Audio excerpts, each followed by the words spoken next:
Personaliteti besimtar të dashur vëllezër është i veçantë padyshim, është i ndërtuar mbi mësimet dhe parimet që Allah Azza wa Jalla ka shpallë për njerëz.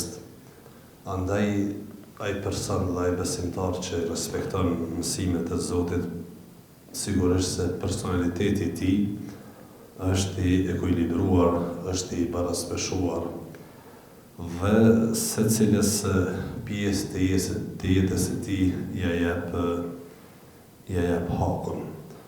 Prej defekteve që sot njerëz në përgjithësi, po edhe besimtarët në mesin e tyre kanë, është se nuk kanë personalitet të ekuilibruar në shumicën e rasteve.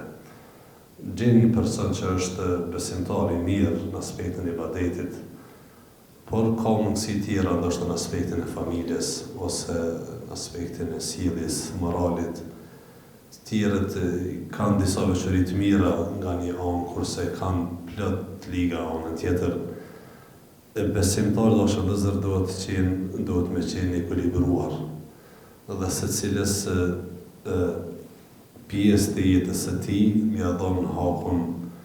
Kemi hak ndaj Allahut Azza wa Jalla si krijues, kemi hak ndaj familjes, kemi hak ndaj vetes, kemi hak ndaj rrethit, kemi hak ndaj xhamatit, kemi hak ndaj fqinjeve në mesin ku jetojmë, kemi hak ndaj vendit ku jetojmë, kemi hak ndaj besimtarëve në përgjithësi, sipas mundësive dhe takatit gjithsesi. Kemi hakët kësaj dynjas, kemi hak në të ahiretit e kështu me radhë. Pra dashur vëllezër, nuk është e lehtë me qenë besimtar i kërkuar, por besimtari duhet të bëj përpjekje që ta përmirësoj veten e tij. Personaliteti i besimtarit është ekuilibruar dashur vëllezër, do të thënë në shumë aspekte. Fillimisht në aspektin e besimit. Pra besimtari muslimani ka besimin, duhet ta ketë besimin e drejtë dhe besimin mesatar. Në mes të atyre të cilët e kanë tepru dhe në mes të atyre të cilët e kanë lënë mongu. Në mes të atyre të cilët thojnë që gjithçka ose njeriu është i obliguar dhe nuk ka të drejtë me zgjedh kurrë për jetën e tij, janë një grup i njerëzve që mendojnë kështu. Njeriu nuk ka asnjë trohë lirie në jetën e tij, por gjithçka e ka caktuar për Allahun subhanahu wa taala dhe ai është vetëm një farlloj roboti që i kryen ato që Allahu azza wa jalla ja ka caktuar. Dhe në mes këtyre dhe në mes atyre të cilët thojnë njeriu gjithçka që e bën është me dëshirën e tij, pra është i lirë me vepru dhe kur gjë nuk lidhet me kadenë Allahu subhanahu wa taala. Po ashtu dashur vëllezër, në mesin e atyre të cilët Allahu azza wa jalla i përshkruajnë cilësi ose i mohojnë cilësi që Allahu azza wa jalla ka përshkruar kështu me radhë. Ehli sunneti, besimtarë janë mesatarë në çështjen e besimit, në lëmin e besimit, e besojnë Allahun subhanahu wa taala, qysh ai na ka mësuar dhe qysh profeti i tij na ka tregu, duke i atribuar atij cilësi dhe karakteristika dhe emra që ai veten e tij e ka emëruar dhe me to e ka cilësu. Dhe duke mohu nga ai subhanahu wa taala çdo gjë që është që bie ndesh me Allahun subhanahu wa taala si Zoti krijuesi absolut. Po është dashur vëllezër, ekuilibri besimtarit ose ekuilibri besimtarit me qenë edhe në aspektin e ibadetit. S'ka dyshim se shtimi i ibadetit dashur vëllezër ose rritja e ibadetit është e kërkuar në parim, po flasim me vërtetë nafile. Megjithatë, nëse i ndjekim mësimet e pejgamberit alayhi salatu wasalam, e shohim që ai ka qenë mesatar. ka qenë masetar, ka porosit që sa ma shumë ibadet me bo, por edhe ka porosit që me pushu, e me fijet, e jo çdo herë me agjeru. Se që da shumë dhe zërë besimtar, nëse besimtari e tepron në disa ibadete nafile për shembull, atëherë e rrezikon kryerjen e farzeve. Qysh është rasti i atij personi në kohën e Omerit radhiyallahu ta'ala anhu, i cili mungoi një ditë në namazin e sabahut. Dhe Omeri radhiyallahu ta'ala anhu pas përfundimit të namazit të sabahut, po pyet se ku është filani. Realisht shkoi te shtëpia e tij dhe doli nona e tij tha ja Amirul Mu'minin, o prisi besimtarëve, djali është falë tërë natën namaz nafile dhe pastaj ka ikë namazi sabahut me xhamat. Çka i tha Omeri radhiyallahu ta'ala anhu? Tha sikur të falej me neve namazin e sabahut me xhamat, pra farzin është në dashur për mu, ka ma qef se sa kret natën që jo fal namaz nafile në shtëpi. Në dashur vëllezër, do të me pas kujdes pra që mos me tepru me një të mirë, ka njerë në disa ibadete, mos me rrok shumë, s'pa thëmë me hez, por sa s'mundet me bajtë njeriu. Sepse pastaj rrezikon jo me lona atë sunet mirë, por rrezikon një ditë me lona edhe farzin. Andaj profeti alayhis salam çka i ka këshillu shokët e tij, ata cilët kanë në farforme kanë obligu veten e tyre me bëj ibadet më shumë se pejgamberi sallallahu. Ka thonë jo asini më të mëshëm se unë, asini më të devotshëm se unë. Dhe ai që mendon se profeti alayhi salatu wassalam e ka lënë mongu fenë, ai ka gabu. Dhe gjithçka çka ai na ka porosit, çato na më mujt me krye, elhamdulillah. I ka thonë, unë e mas shumë të kam frikë Allahun azza wa jall, dhe ma dëvat shumë se sa jo, megjithatë, unë falem por edhe flaj. Pra natën, agjeraj, po jo çdo herë, pra edhe e prishi, edhe martohu, pra e bëj jetën normale. Po tash do të sikurse që kanë dietarët, rreziku tjetër është që ai person i cili i kryen veç farzet dhe i lën sunetet krejt, ai një ditë rrezikon që ka me lënë edhe farzet. Ai që i kryen veç farzet, ato nëse kanë vakt me fal sunetet, hiç se fal as i sunet, ai rrezikon që një ditë ka me ardh dita që ka me lënë edhe farzin. Pra tash vëllezër, Islami ka porositur që me qenë me pasë personalitetin e ekuilibruar edhe në aspektin e ibadetit. Po me bëj ibadet, po me adhuru Allahun azza wa jall, mirë po sipas mundësive.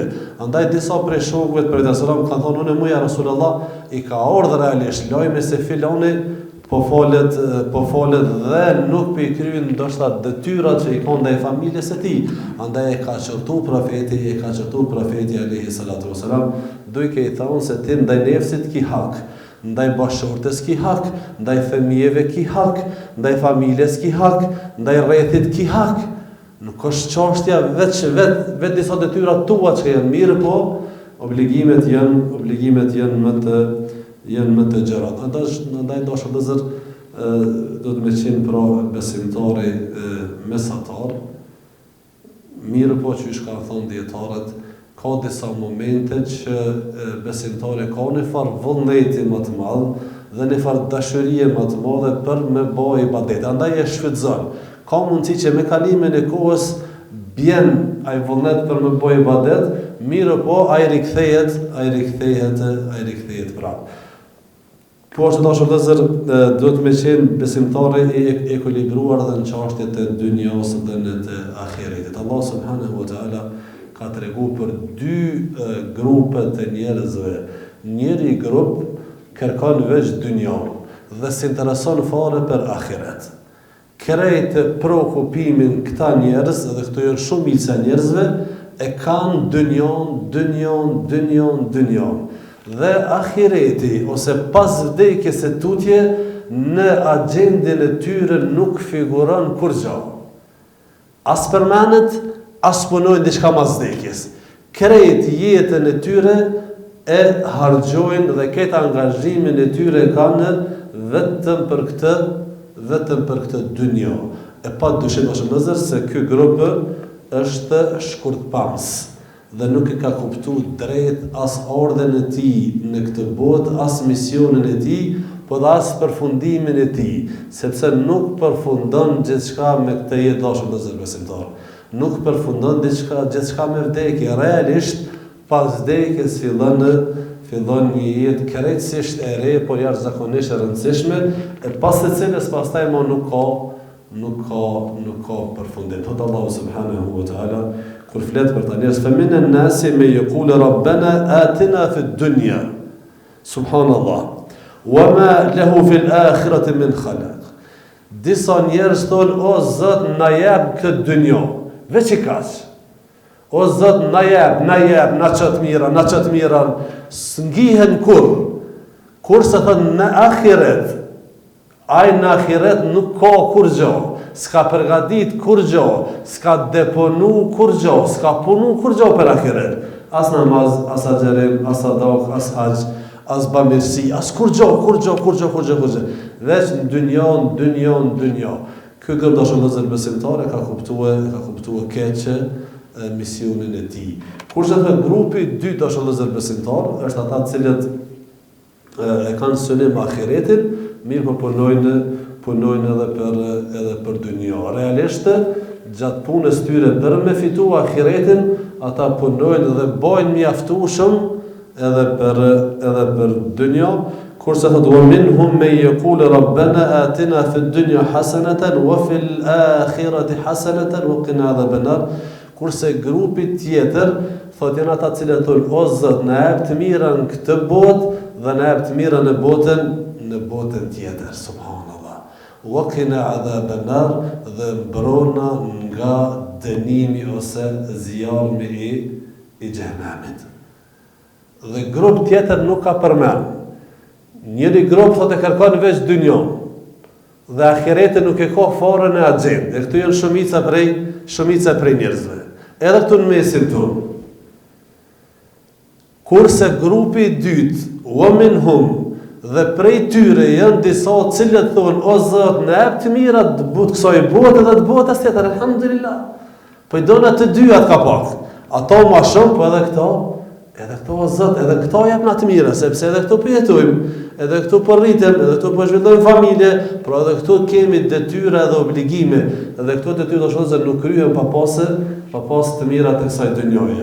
Dhe kurse grupin e tretë, logjikisht që ishtë me qenë në grupe që o Zot, në jep të mira veç në ahiret e mos e përmen fare dynjon. Ata nuk i ka përmen heq, sepse ata ose janë shumë pak, ose nuk ka heq. Sepse natyrshme të shëllëzër shpijes, natyrshme e jetës e njeriut, që me punu për këtë dynjon. Me punu për këtë dynjon, është natyrshmeri, pa dash e ki me punu dhe ki mu angazhu. Por pse Allah i ka kushtuar rëndësi që fokus me pas ahiretin, nga se mundet që angazhimi për dynjë pastaj me lënë keq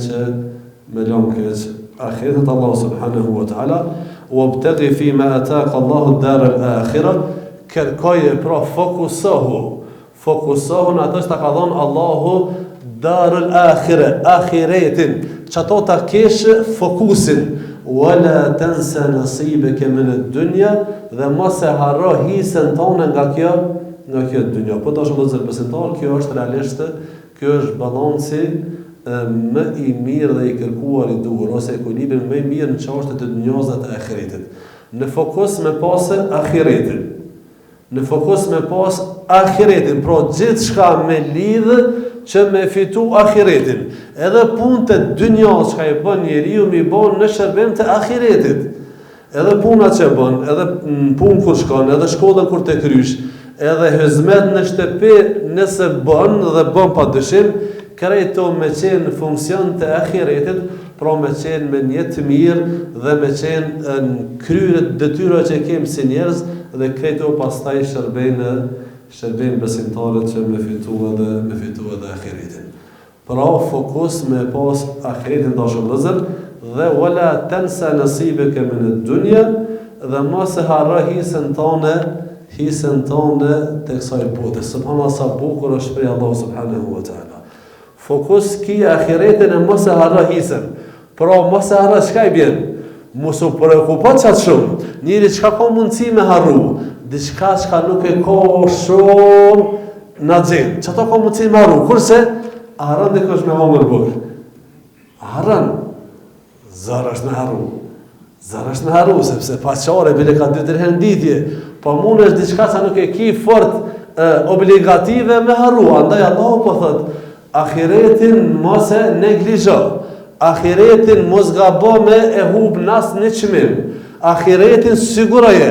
Pastaj dynjon, hisën e dynjos mos e lekret. Subhanallah. Sikur po Allah azza wa jall se këtë dynjo do të vëzër mjafton edhe me pak edhe me pak. Pastaj do të vëzër është një çështje e rëndësishme, jashtëzakonisht e rëndësishme, ekuilibri i personalitetit besimtarit në gjykimin dhe vendimet që ai merr gjatë jetës së tij. Shpesh herë ne të dashur vëllezër besimtar në jetën tonë gjykojmë njerëz, motim njerëz, llogaritim njerëz e kështu me radhë. Dhe ndoshta shpesh herë, mos më thonë çdo herë, por shumicën e rasteve nuk jemi të drejtë karshi asaj çka e thojmë. Andaj Islami Allahu azza wa jalla ja ayyuhalladhina amanu kunu qawamina lillahi shuhada'a bil qist. O ju që keni besuar, bëhuni të drejtë për hir të Allahut azza wa jall. Shuhada, dëshmitar të së drejtës. Bëhuni të drejtë dhe mos i japni lak. O ju që keni besu, wala yajrimannakum, dhe mos t'ju shty juve armisia e një populli, ella ta'dilu, që të mos jeni të drejtë ndaj tyre. Njëri ka mundësi të shëllëzër me dikon me pas hasmeri. Ka mundësi me pas hasmeri. Dhe Allahu po thot mos bëhet shkak hasmeria ndaj dikuj që mi hamur pastaj mi hamur të drejtën e tij. Andaj janë disa rregulla të shëllëzër dashur besimtarë që i kanë përmend dietarët, që njëri do të me pas parasysh kur gjykon ndaj njerëzve. Rregulla e parë, në gjënë se është shumë e rëndësishme dhe këto rregulla të shëllëzër i ka përdor dietarët edhe kur kanë folë për dietarët, kur i kanë gjykuar se kjo është i drejtë, nuk është i drejtë, i kanë gjykuar mbas tyre parametrave që i kanë caktuar dietarët. E parë të shëllëzër, njeriu duhet matet me të mira dhe të këqijat e tij.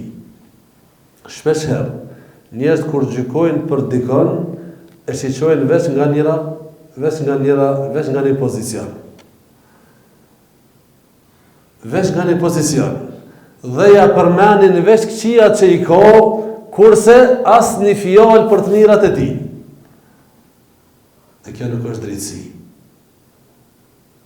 Ibn Sirin rahmetullahi alayhi ka thonë, dhulmun li akhike annaka tadhkuru minhu aswa ma ta'lam wa taktum khayrahu. I ke bo zullum atij besimtari që kur të gjykojsh ja përmend krejt këqija që i din për to, kurse të mirat asnjë s'ja përmend. është kështu, krejt qatë din, që ka të meta, ja përmen. Asë një të mirë nuk ja përmen. Ka thonë, kjo është zullum.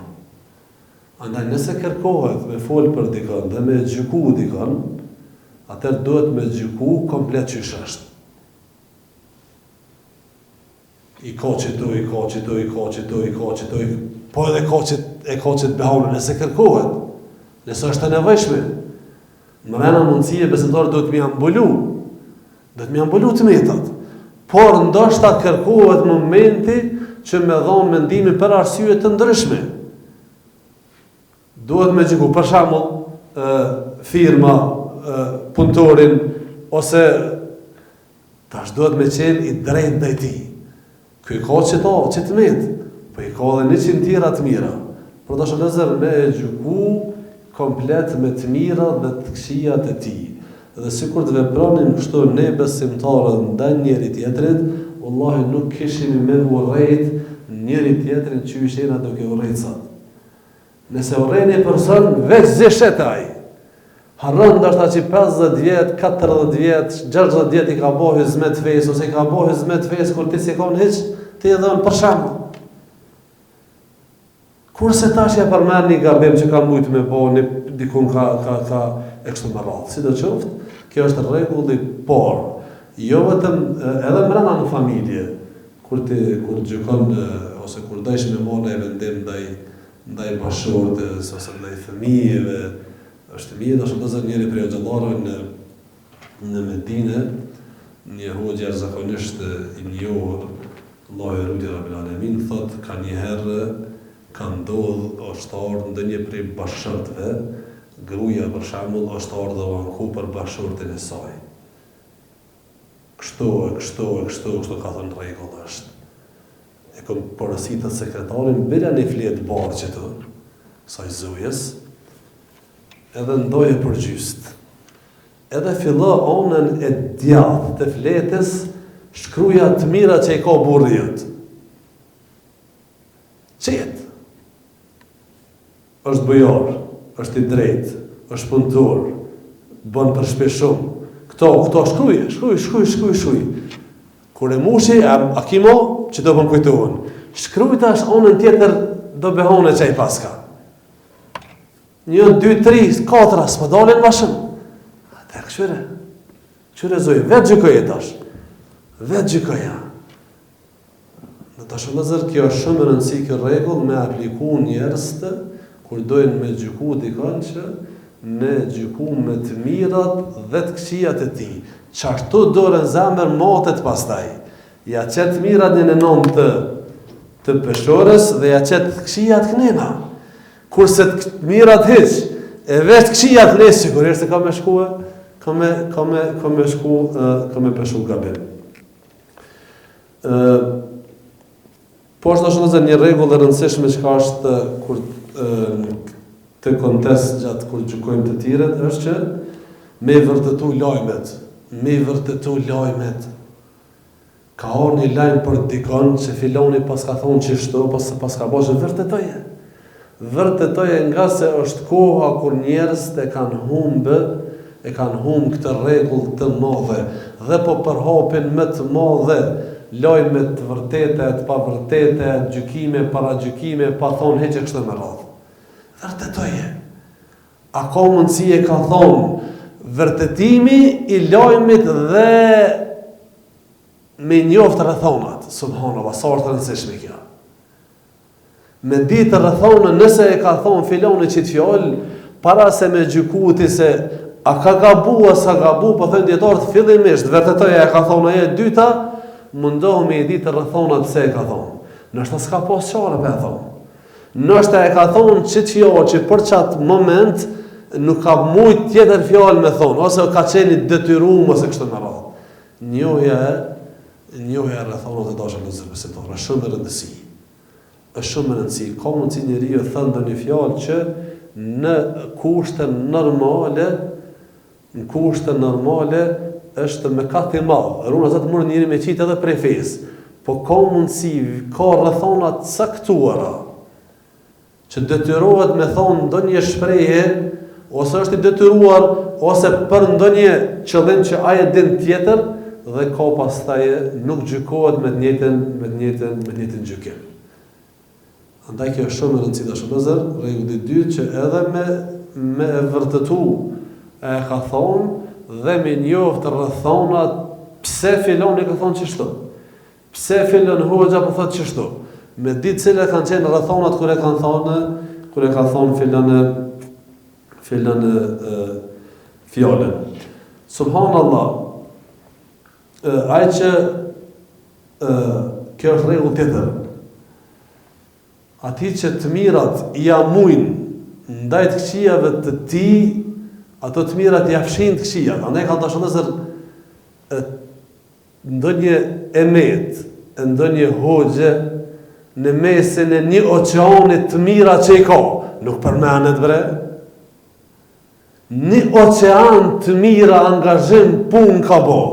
Kurse mundohen me ja gjetë një fjallë ose një vepër diçka, Gabim është, kjo përdojnë djetarët, oqeani i veprave ti të mira që ka bo, vepra të shumta që ka bo, punë të mëdhoja që i ka bo a i perimet, i afshin që ato gabimet nëse eventualisht i ka disa gabime, e që nuk ka njëri për gabime. Dore në zemër, a i që punon, a i dhe gabon. A i që s'punon, e me goj kur s'let, e kur nuk e shetë të punu, vështirë është dhe me gabu. Vështirë është sepse s'ka pas ku gabon, e gabimin ma të madhe ka pas që s'punon, nëse e ka për detyrë me punu. Si të që të shëndëzër, kjo është një regull jashtëzakonisht rëndësishëm. Andaj, disa persona që kanë kontribut të madhë, kanë bo punë të mëdha, kanë kontribu shumë për fejë, për xhami, për. Edhe nëse ka nëj të metë, nëj gabime që asë njësë jem pa të meta, nuk bën mja përmen, kur e krahasojmë se sa punën e madhe e ka bo dhe bën për këtë vende, për e kështu më radhë. Andaj është një rregull jashtëzakonisht i mirë të dashur vëllezër që do të më pasë parasysh, ka thonë Said ibn Musayyib rahimahullahu ta'ala, innehu laysa min sharifin wala alimin wala dhi fadlin illa wa fihi aybun, subhanallah. Walakin min an-nas man la yanbaghi an tudhkara uyubuhu, ç'është fa fjallë të vëllezër. Nuk ka njeri të mëshëm, as nuk ka hoxh, as nuk ka dietar, as nuk ka personalitet të shquar i cili nuk ka ndonjë të metë. Kjo është pamundshme me pas ndonjë të metë. Mirë po thot disa njerëzve as nuk bën mua përmend të metat e tyre, sepse ata as shumë kanë kontribu dhe as vepra të mira kanë bërë sa që është marrë me thonë që valla pas ka bërë filani që të gabim. Pa i ka bërë vepra të mira jashtëzakonisht shumë. Rregulla tjetër është vëllezër, katërta me radhë, mos shiqo me një sy, mos i gjyko senet me një sy, mos i gjyko personat me një sy, me mshel njonën, pra njëri kur të dënë dikon shumë, kejtë bardhi duket, kretë mirë, qka të bënaj, kejtë mirë i del. Dhe kur të orren dikon shumë, qa të bënaj mirë, kur kejtë kesja qëtë. Dhe të mos e mshel synin, kur të pëj, subhanallah, Allahu ka da shishto. Dhe ishme e gjyku dikon, gjykoje me dy sytë. Jo me mshel, pra me mbyll syrin ndaj të mirave ti, sepse nuk del pas ta i mirë. Por, me ashtishu edhe të mirat, me ashtishu edhe të kshijat. E mos me qenë me gjyku vetëm me një sy. Nga një kënd, pra. Rregulli 5 shumë i rëndësishëm. Mos me gjyku njerëz, xhamatet, organizatat, shoqatat, për gabimin e një personi që ka punuar çdo për shembull. Ose atje një hoxh për shembull që ka bënë gabim Bashkia Islame. Po pse për Bashkia Islame? Ke vjen sikur se me gjyku Islamin për shkak të gabimeve të muslimanëve. Ose këta që e kemi sot zakon, shablon. Këta janë çështo. S'e përmani me emrat as disa xhamate. Këta janë çështo, këtë ashtu janë? Po filoni e po, mirë filoni po, ama filoni nuk është krejt. Mos me akuzu, dashur vëllezër, mos me akuzu popujt edhe me aron, për shembull, disa njerëz ndodh për shembull kur të vinë në haxh, sa haxhi lirë, flasin për popullin e Venali, këta kështu. Mësoj se këta janë 30 milion. 30 milion muslimanë janë ata 100%. E me gjyku që ashtu, këta s'din, këta, kjo është problem, pse e po është filonin, po mire, e pe një, po këta, është problem e gjyku njerës, ose popojt, ose kabilet, edhe një shprehi jo mirë që ashtu të ne, se i gjykojmë lopi kështu, gjakovort kështu, dugagjini kështu, është problem, është problem me gjyku shablon njerëz të familjet, të popujt, të xhamatet e ndryshme për shkak të gabimeve që kanë bërë personën mesin e tyre. Dhe pastaj me pagu të gjithë për shembull fakturën e gabimit që e ka bë dikush. Dhe pastaj me bardh për shembull që shumë mundojshin fuqit perëndimore me marrë vesh muslimanëve etiketat ndryshme të ekstremizmit, të terrorizmit, për shkak disa veprimeve që s'kishin bëjnë me islamin, që i bënin disa edhe nëse janë musliman. Jo, jeni qështu se qëraj atje, qëraj që ka boni, po nësë jemi qështu.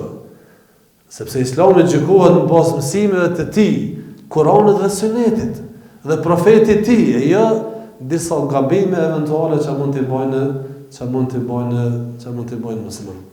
A në dashurëzër është më rëndësikja që mos me gjyku ndaj me qenë të drejt, mos me gjyku ndaj organizatave, ndaj shoqatave, ndaj grupeve, për shkak të gabimeve që mund të ketë bërë një person në mesin e tyre. Rregull shumë me rëndësi dhe i radhës. Shumë me rëndësi. Thot, mos u merr me gjykimin e njerëzve veç nëse kërkohet dhe është e nevojshme. Kërkosh s'po të vetë, është filoni i keq ai mirë, hiç mos fol.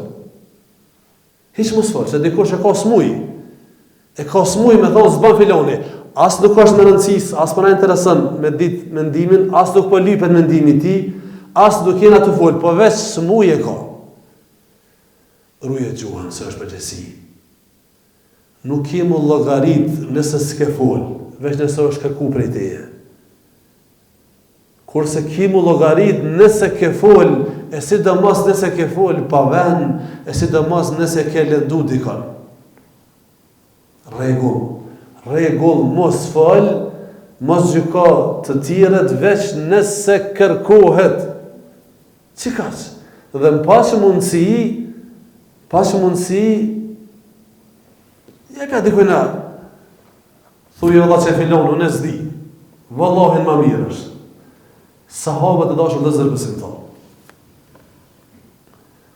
Thuhet se ka ndodhur që me një mexhlis dhe në 40-50 sahabe e ka bo dikush një pyetje, 40-50 kanë qenë sahabe, se cili ma i ditur se tjetëri.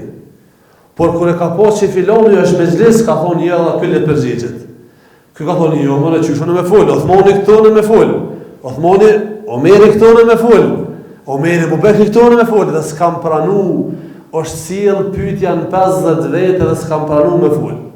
Kurse sot, çfarë guximi të pruar, të pavend, kanë disa besimtar habitesh.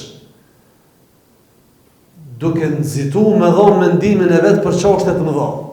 Unë mendoj, e atë në mesin ku ai shoku ose ai vllau është, ka ndoshta me 10 hoxhallar të ditur për çat fush, po ata po heshten për një arsye, ndërsa del lloj trimi dhe jap mendimin e tij. Andaj mos fol me gjyku të tjerë të fjala. Veç nëse nuk bën ti pa dhënë mendimin. Pas mundësi me fol, mos fol nga se është më mirë. Rregull tjetër do të thotë subhanallah. Zullumi është haram në gjitha rrethonat. Padrejtësia është ndaluar në gjitha rrethonat. Asnjëherë nuk lejohet me i bë dikujt na padrejt. Kështu ka thonë Ibn Taymiyyah rahmetullahi ta'ala, ka thonë dhulmu muharramun mutlaqan. Zullumi, padrejtësia është haram i prejtë, nuk ka të valla për shkak se është i filan, ja nuk ka. Zullum, ja hamër hakun dikuna, nuk kena të drejtë. Allah azza wa jall çka thënë wala yajrimannakum shana'anu qawmin alla ta'dilu i'dilu huwa aqrabu lit-taqwa, dhe mos t'ju shtyni juve armiqësia ndaj dikujna që mos me qenë të drejt pastaj. Ja ki nati, ose nuk është i partisë tone, ose nuk është i mahallës tone, ose nuk është i kabiles tone, ose, i'dilu, thot Allah, bëhuni të drejt, hua aqrabu lit-taqwa, kjo është ma afër devotshmërisë. Nëse kërkohet pra me folë dhe me dhonë mendim dhe me gjyku, atëherë bëhu i drejt. Dhe mos ja jepe lakun, mos e thuje të pavërtetën. Mundohu mos me folë, mundohu mos me gjyku, nëse mundesh me pështu, pa folë është më mirë, po valla po duhet ti me dhonë mendimin, atëherë bëhu i drejt. Dhe thuje të drejtën edhe nëse është kundër vetës tonë, edhe kundër prindërve tu.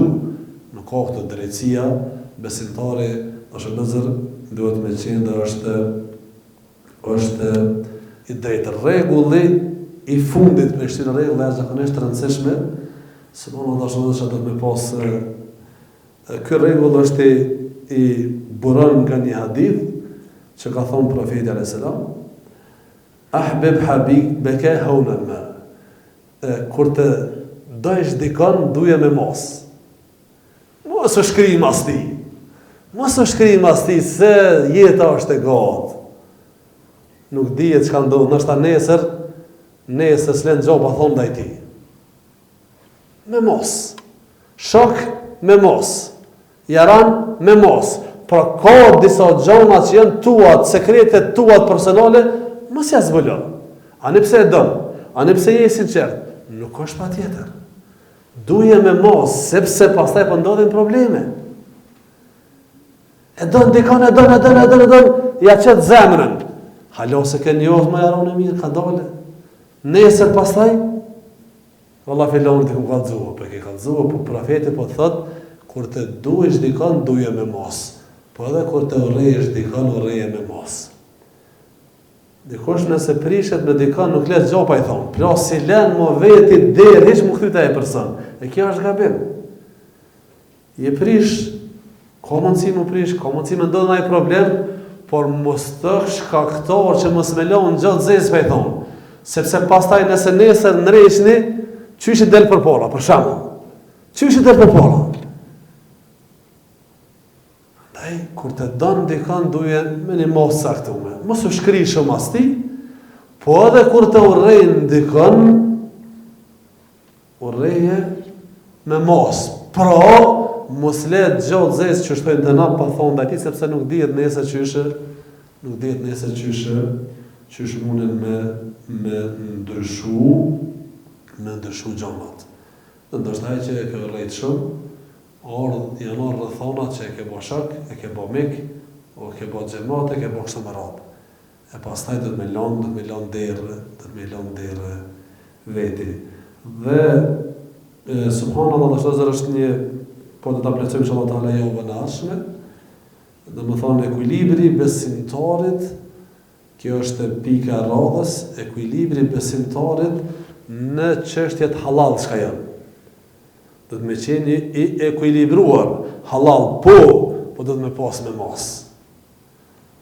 Këtu do të vazhdojmë inshallah taala ligjëratën e radhës në javën e ardhshme me lenin Allah subhanahu wa taala.